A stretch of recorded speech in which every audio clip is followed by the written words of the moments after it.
president. Obviously Republican. You can tell by his shirt. Yeah, just a little Republican. Actually, I'm a conservative. 15 years, retired as a police officer, enlisted active duty military. Was wounded in Afghanistan in 2012. Started 2 companies, sold 2 companies, was retired. Did not like the way, the direction this country was going.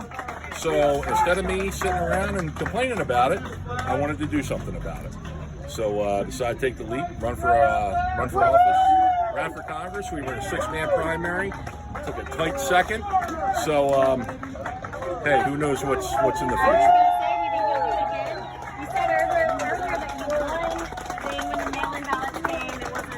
Well, on election day at the polls, we were up, but then they started to count the mail-ins. And with the COVID situation and everything else, the mail-ins were huge. And I just want to tell everybody out there, you have to go to the polls to vote. I was going to say, what do you think of all those mail-in ballots? I think it's another way to try and steal and undermine the election from the president. That's all they're using it for. They never pushed mail-in ballots before like this.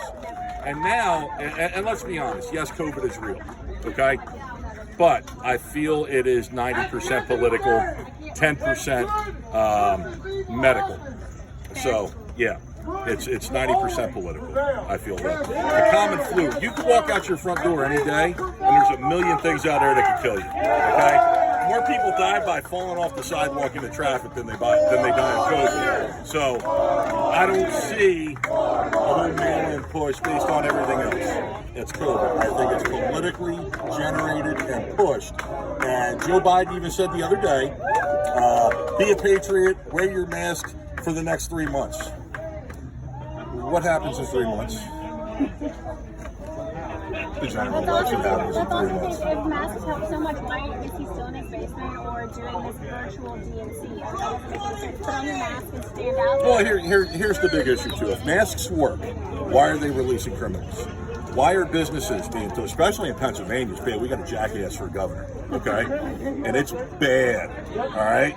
And if you want to something funny to take a look at the state of Pennsylvania's secretary. That's all I'm going to say about that, okay? You'll get a good laugh, all right? So, if masks work, why are businesses shut down? Why is social distancing required? Why are prisoners being released from jail if masks work? Now, I'll tell you this. I had, in my company, I supplied for my employees, due to the type of work that we were in, the NATO gas masks with the nuclear, biological, and chemical filters on them. They were about $300 a piece, okay? You know what? That won't even protect you from COVID. These masks, these bandanas, everything that everybody says you have to wear. Mine's dirtier than COVID. Like, that thing has been on the floor of airports. It's gotta be. It's gotta be. But you know the one thing is, they don't even the N95 masks, they don't filter anything coming out.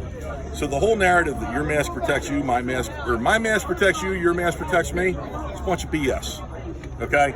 Nothing filters the air coming out. It filters going in. So, folks, if you're scared, wrap yourself in bubble wrap. Don't leave the house, okay? Let the rest of this country live like free men and women like they want to live.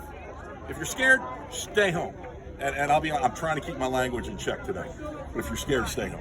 Okay? It's fair. It's like we're donor-based, so you can say whatever you want. Hey, all we right. We try to keep it fun, clean, and family-friendly. I'm trying real I'm going to hard. ask you really quickly, just to talk a little bit before we head in for immediate reentry about Veterans for Trump. Yes. What it means to you and how people watching. Okay, so Veterans Trump.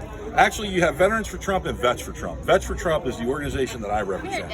We are the nation's largest grassroots veterans organization for the president out there. It was founded in 2015 by Josh Macias, and we have an audience of over 11 million people with the grassroots. Yes, 11 million with Vets for Trump. And let me tell you, being a wounded vet, I was in with Trump since the day he came down the elevator. Now, I was banged up pretty good in Afghanistan, and the VA nearly took my leg, okay? From combat-related injuries. The VA was going to take my leg. Is that just the easier route? They just cut it off. It's easy. My wife fought the VA. Now, my wife, she's a Spitfire from Jersey, okay? She's further right than I am. And she got on with the phone with VA, and the accent came out, okay? Due to President Trump's Veterans Choice Program, I was allowed to go outside the VA, get a second opinion. Was able to get a doctor to operate and save my leg. Can you take photos of that? Yeah. No, I want to meet your wife. Oh boy, yeah. Well, she's right over there with the little guy. Jersey Spitfire. Yeah, the Jersey Spitfire. And my son, who's 3, Adorable. you'll love his name. Jack Daniels. Oh! Okay? Jack Daniels, and the name matches the attitude. Okay? Maybe not right now. He's been out in the sun for a little bit. Hopefully tonight he'll get to bed before 8. Wait, what was the inspiration? Was it just straight whiskey? Like, No, you know what? We love the name Jack. Always wanted a little boy named Jack. It just so happens my last name's Daniels. So it seemed to fit. It's cute. I like it. Yeah. So, President Trump has worked really hard for veterans, getting the really kind of reform of the VA. Yes, VA accountability, everything. Yeah. How impactful do you think that has been in his success as a politician and to get reelected? So I'll tell you this. There's been other veterans that have been politicians. President Trump, we know, wasn't a veteran, but he has done more for the VA and more for veterans than any other politician out there. Now, John McCain was a guy who we thought was going to have our back.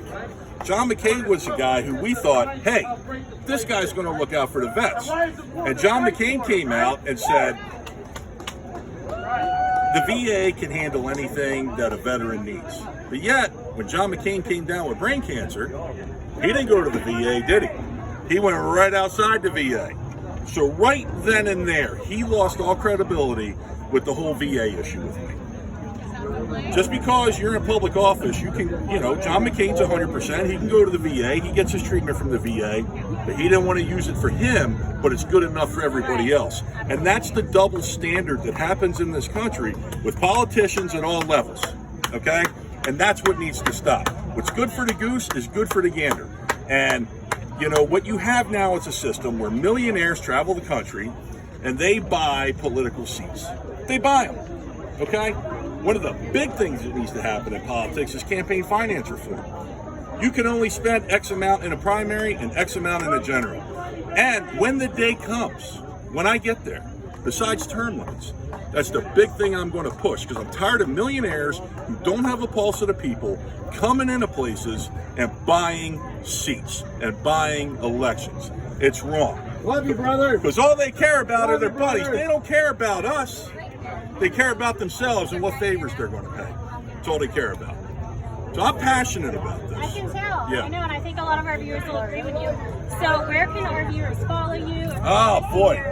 Vets for Trump journey, your personal journey, or your future congressional campaign journey. So I have a page called Teddy Daniels, and I also run a podcast. It's called In the Trenches with Teddy Daniels. So go there, and then if you want to go to the group Vets for Trump PA, there's another group there that they can connect. All right. Well, thank you so much, Teddy, for your time. Thank you. It's been an honor. I appreciate that. Thank you so much. You're welcome. Trump 2020. You heard it here, folks.